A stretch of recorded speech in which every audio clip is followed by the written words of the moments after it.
اعوذ باللہ السمیع العلیم من الشیطان الرجیم بسم اللہ الرحمن الرحیم۔ ناظرین، ہم سورہ آل عمران کا ترجمہ کر رہے ہیں اور آیت نمبر 149 پر ہے۔ اس میں اللہ تعالیٰ فرما رہے ہیں، اے لوگوں جو ایمان لائے ہو، یعنی ایمان والو، اگر تم کہا مانو گے ان لوگوں کا جنہوں نے کفر اختیار کیا ہے، یعنی انکار پہ ڈٹ گئے ہیں، تو پھیر لے جائیں گے تم کو الٹے پاؤں اور ہو جاؤ گے تم پھر خسارہ اٹھانے والوں میں، نقصان اٹھانے والوں میں۔ یعنی اگر آپ ان لوگوں کا کہنا مانیں گے جو اللہ تعالیٰ کی آیات کو نہیں مان رہے، چاہے قولاً نہیں مان رہے، چاہے عملاً نہیں مان رہے، اللہ تعالیٰ جس طرح بتا رہے ہیں ان کا الٹ کر رہے ہیں، اگر ان کا آپ لوگوں نے کہنا مانا ہے، مانیں گے اے ایمان والو، تو اللہ تعالیٰ فرما رہے ہیں کہ یہ آپ کو پھر وہ اپنی طرف کھینچ کے لے جائیں گے، آپ کو الٹے پاؤں پھیر لیں گے، آپ ایمان والے ہونے کے باوجود ان کی طرف مڑ جائیں گے، راغب ہو جائیں گے۔ پھر آپ کا کیا ہوگا کہ آپ قیامت کے دن نقصان اٹھانے والوں میں ہو جائیں گے۔ یعنی پھر اللہ تعالیٰ آپ کے جو ایمان لا چکے تھے، اس کے بعد پھر ان لوگوں کا کہنا مان کے آپ ان کے کہنے پہ چل پڑے، پھر آپ ایمان والے تو نہیں رہے۔ تو لہٰذا اللہ تعالیٰ یہاں تنبیہ کر رہے ہیں کہ جو اللہ تعالیٰ کی آیتوں کو نہیں مان رہے ہیں، کفر اختیار کیا ہوا ہے ان لوگوں نے، چاہے وہ قولاً کر رہے ہوں چاہے عملاً کر رہے ہوں، نقصان اٹھانے والوں میں شامل ہو جائیں گے۔ پھر اللہ تعالیٰ آیت نمبر 150 میں فرما رہے ہیں، بلک اللہ ہی ہے جو تمہارا دوست ہے اور وہی سب سے بہتر مدد کرنے والا ہے۔ یعنی اللہ تعالیٰ یہاں جو بتا رہے ہیں کہ بل اللہ مولاکم وہو خیر الناصرین، یعنی جو مولا ہے، جو دوست ہے یا جو بڑا ہے، جو آقا ہے، وہ اللہ تعالیٰ فرما رہے ہیں کہ میں ہی ہوں، اور سب سے بہترین مدد کرنے والا میں ہوں۔ اس وجہ سے ہم کسی اور کو مولا نہیں سمجھ سکتے، مسلمان کسی اور کو مولا نہیں سمجھے گا اور نہ ہی وہ کسی اور سے مدد مانگے گا۔ یہ وہ مدد ہے جو عقائد والی مدد ہے، جس مددوں کے لیے آپ کسی کو پکار رہے ہوتے ہو، کس پیروں کو پکار رہے ہوتے ہو، وہ آپ اس سے پانی کا گلاس نہیں مانگ رہے ہوتے ہو، یہاں سے بیٹھ کے سید عبد القادر جیلانی جو بغداد میں بیٹھے ہوئے ہیں ان سے آپ پانی کا گلاس مانگتے ہو، یہاں بیٹھ کے آپ حضرت علی رضی اللہ تعالیٰ عنہ سے پانی مانگ رہے ہوتے ہو، یا حضرت حسن حسین سے آپ پانی مانگ رہے ہوتے ہو کہ مجھے پانی کا گلاس آ کے پلا لو۔ اگر یہ مدد آپ اس کی نہیں سمجھ رہے ہو تو پھر یہاں آپ پانی کی مثال کیسے دے رہے ہو؟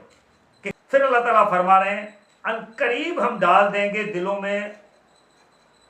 ان لوگوں کے جنہوں نے کفر کیا ہے تمہاری ہیبت، اس وجہ سے کہ شریک کیا انہوں نے اللہ کے ساتھ ان لوگوں کو کہ اللہ نے نہیں اتاری ہے ان کے بارے میں کوئی سند، اور ان کا ٹھکانہ دوزخ ہے۔ اللہ تعالیٰ فرما رہے ہیں کہ اے ایمان والو، ہم ان قریب آپ لوگوں کی کافروں کے دلوں میں ہیبت ڈالیں گے، وہ آپ سے ڈریں گے۔ کیوں کہ اللہ تعالیٰ فرما رہے ہیں کہ انہوں نے شرک کیا ہے، وہ ایسے لوگوں کو شریک کر رہے ہیں جس کے لیے اللہ تعالیٰ نے کوئی سند نہیں اتاری ہے، وہ شرک میں مبتلا ہے، جب ان پہ لاٹھی پڑے گی تو وہ ان کو سب کچھ بھول جائے گا، اور ان کے لیے اللہ تعالیٰ فرما رہے ہیں کہ ان کا آخری ٹھکانہ دوزخ ہی ہے، یہ دوزخ میں جائیں گے، یہ مشرک لوگ دوزخ میں ہی جائیں گے، اور بہت برا ٹھکانہ ہے ظالموں کا۔ اللہ تعالیٰ نے ان کو ظالم قرار دیا ہے کہ یہ بہت برا ٹھکانہ ہے، جب یہ ان پہ جائیں گے تو ان کو پتہ چلے گا۔ پھر آگے اللہ تعالیٰ فرما رہے ہیں، اور یقیناً سچ کر دکھایا تم کو اللہ نے اپنا وعدہ، جب آپ بے دریغ قتل کر رہے تھے ان کو اللہ کے حکم سے۔ یعنی پھر اللہ تعالیٰ جنگ احد کا پھر وہ واقعہ بیان کر رہے ہیں کہ اللہ تعالیٰ نے جو آپ سے وعدہ کیا ہوا تھا کہ آپ کو فتح ہوگی، آپ ان کو ماریں گے، تو وہ تو اللہ نے سچ کر کے دکھایا تھا۔ آپ ان کو قتل کر رہے تھے، کافروں کو جو آپ کے ساتھ لڑنے کے لیے آئے تھے، وہ سب اللہ کے حکم سے ہو رہا تھا۔ حتیٰ کہ جب ڈھیلے پڑ گئے تم خود ہی، یعنی پھر وہاں آپ نے اپنی ایک ڈھیلا پن دکھا دیا اور اختلاف کیا تم نے حکم کے بارے میں، اور حکم عدولی کی تم نے،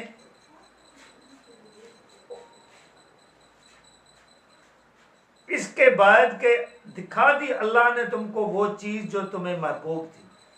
یعنی جب اللہ تعالیٰ نے آپ کو بالکل فتح کے قریب لا کر کھڑا کر دیا،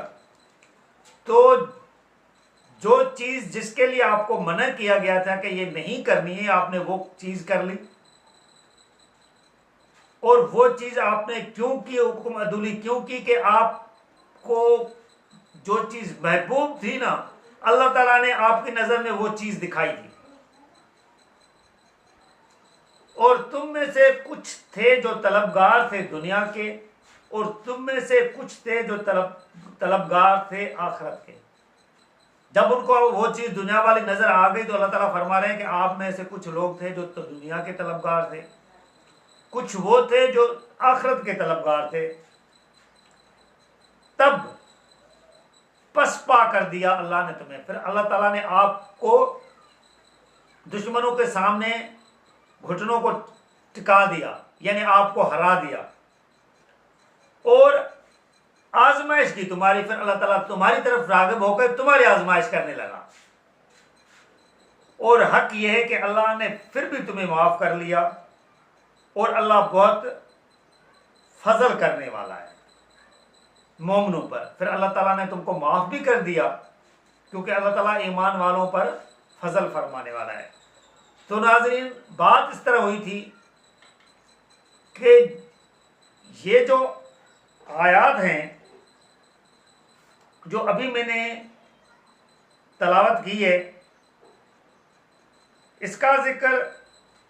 152 پہ آتا ہے۔ تو اللہ تعالیٰ یہاں فرما رہے ہیں کہ آپ اس جنگ میں، جنگ احد میں، اللہ کے حکم سے کافروں کو مار رہے تھے۔ پھر ہوا یوں تھا کہ حضور صلی اللہ علیہ وسلم نے ایک پہاڑی تھی جس پر مسلمانوں کو کچھ تیر اندازوں کو بٹھایا ہوا تھا، اور یہ فرمایا تھا کہ جب تک میں نہ کہوں کہ نیچے آ جاؤ، تب تک آپ نے اس پہاڑی کو چھوڑنا نہیں ہے۔ تیر اندازوں کو یہ بتایا گیا تھا۔ جب لڑائی شروع ہو گئی، لڑائی کے بعد اس آیت کے مطابق بھی اللہ تعالیٰ کے جس طرح بتا رہے ہیں کہ آپ ان کو بے دریغ قتل کر رہے تھے، مار رہے تھے، تو وہ بالکل جنگ انہوں نے جیتی ہوئی تھی۔ دشمن وہاں سے بھاگے۔ ابھی جب دشمن وہاں سے بھاگے تو انہوں نے اپنا مال بھی وہاں چھوڑا جو ان کے پاس تھا، مثلا جو تیر تھے، تلواریں وغیرہ تھی، گھوڑے وغیرہ تھے، وہ سارے چھوڑ کے وہ بھاگے اور اپنی جان بچانے کے چکروں میں تھے۔ جو اوپر احد پہاڑی کے اوپر جو حضور صلی اللہ علیہ وسلم نے چند تیر اندازوں کو بٹھایا ہوا تھا، انہوں نے دیکھا کہ یہ لوگ بھاگ رہے ہیں، کافر بھاگ رہے ہیں، اور ان کا وہ مال ہے جو سمیٹا جا رہا ہے،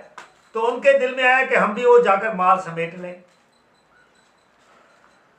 تو یہی اللہ تعالیٰ پھر یہی بتا رہے ہیں کہ اللہ تعالیٰ نے آپ کو وہ چیز دکھا دی، یعنی وہ جو مال نظر آپ کو آ رہا تھا تو وہ آپ کو محبوب تھا، آپ اس کی وجہ سے وہ نیچے اتر کے آ گئے۔ اور اللہ تعالیٰ یہیں بھی یہ بھی بتا رہے ہیں کہ آپ نے حکم کے بارے میں اختلاف کیا، یعنی آپ نے حکم کو نہیں مانا اور حکم عدولی کی۔ آپ کو جب منع کیا گیا تھا کہ آپ نے نہیں اترنا ہے تو آپ نے کو اترنا نہیں چاہیے تھا۔ پھر اللہ تعالیٰ یہی چیز کو آگے بیان کر رہے ہیں کہ پھر ہم نے کیا کیا کہ دشمنوں کو آپ کے اوپر چڑھائی کرنے کے لیے بھیج دیا۔ پھر وہاں سے کچھ بندے کیا جو بھاگے تھے وہ پیچھے مڑ کر اس پہاڑی پہ آ کر بیٹھ گئے۔ یہ تو پہاڑی کی پوری خالی کر کے نیچے آ گئے تھے۔ جب وہ ان کے پیچھے اوپر آ کے بیٹھ گئے تو انہوں نے تیر